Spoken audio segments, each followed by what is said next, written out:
Welcome to Relationship Exposed. In today's video, we dive deep into a story that starts with a simple announcement but unravels into a full-blown marital betrayal, a financial ambush, and the rise of a husband who had finally had enough. It all began one ordinary Tuesday evening when she casually dropped her phone on the table and announced, with the confidence of a news anchor reading the weather, that she was heading to Vegas for her birthday weekend with her girlfriends. No discussion, no invitation for feedback, just a cold, factual declaration. Vegas trip is happening whether you like it or not.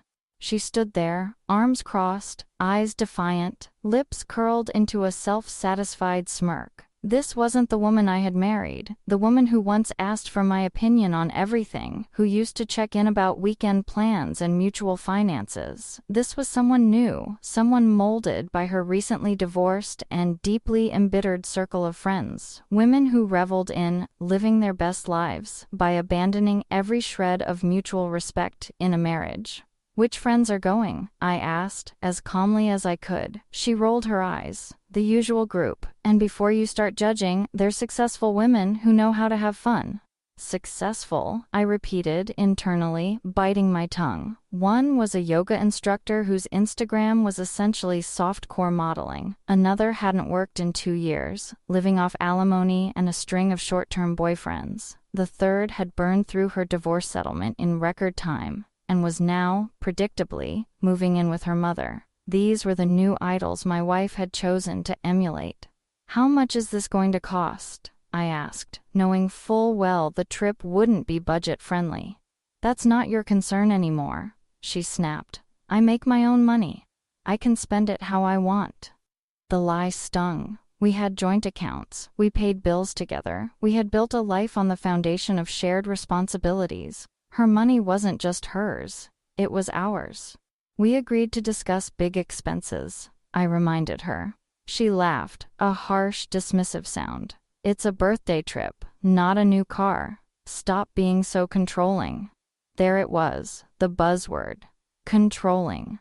Fed to her by the same friends who considered any form of mutual agreement a form of oppression. Apparently, expecting financial transparency in a marriage now counted as toxic masculinity.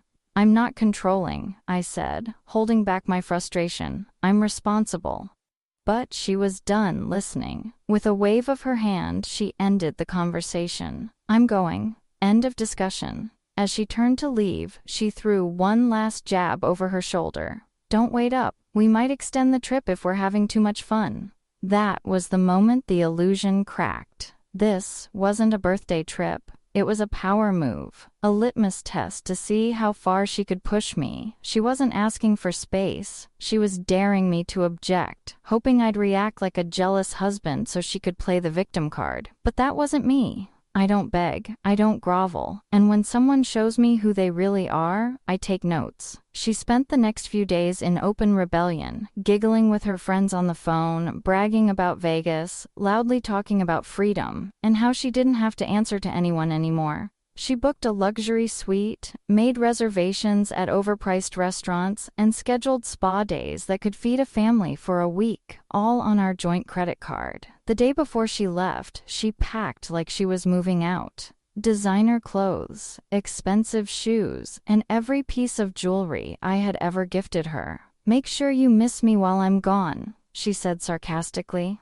"Oh, I will," I replied with a smile she didn't understand. The moment her car disappeared, I walked back into the house and opened every financial statement we had, and what I found shook me. In the last 3 months alone, she'd spent over $8,000 on what she called self-care. Spa treatments, shopping, lavish dinners, and random online courses she never finished. Worse still, she had opened 2 secret credit cards and maxed them out.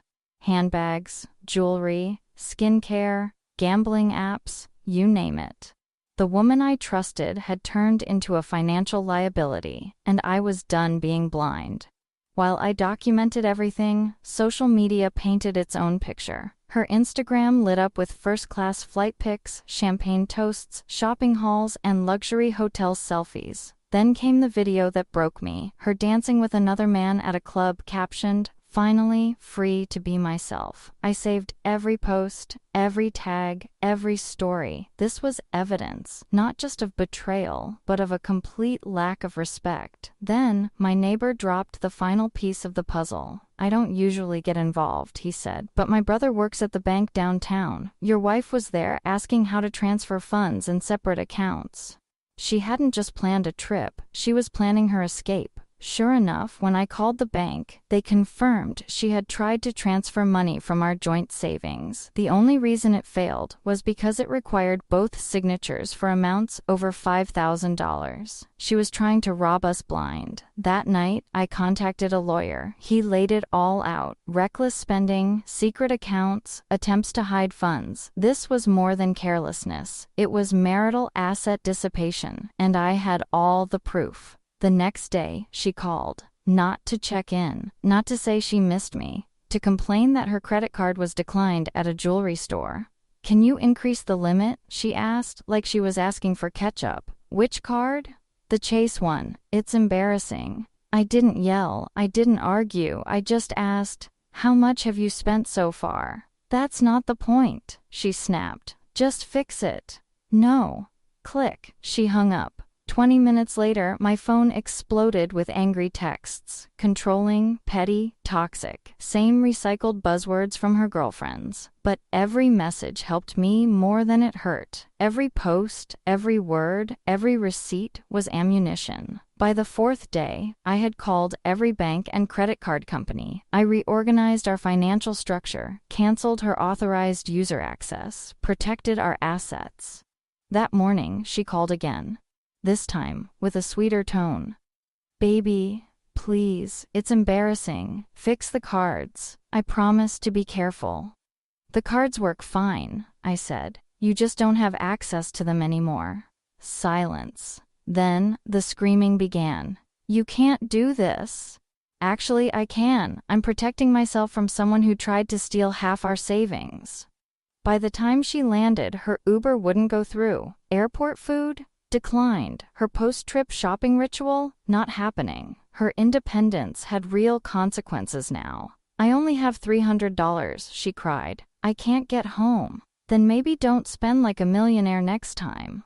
Hours later, she walked through the front door, not with triumph, but defeat. The tirade began instantly. How I embarrassed her, how her friends thought I was a monster. Good, I said. Let them. Their opinions died the day they helped you kill our marriage. We need to talk, she said. Yes, we do. But not the kind of talk you think. I laid out every document. Credit card bills, secret accounts, screenshots. Her face drained of color. You tracked me? No. I protected myself. Then she said it. The final nail. I want a divorce.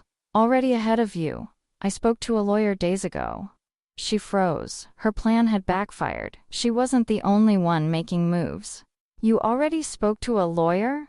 Right after your queen post. She tried every trick. Tears, seduction, threats. None of it worked. I had already grieved this marriage. I had already buried it. You're really divorcing me because of Vegas? No, because of everything that Vegas revealed. She asked where she would go, how she would survive. That's your problem now. You're independent, remember? She begged, pleaded. But it was too late.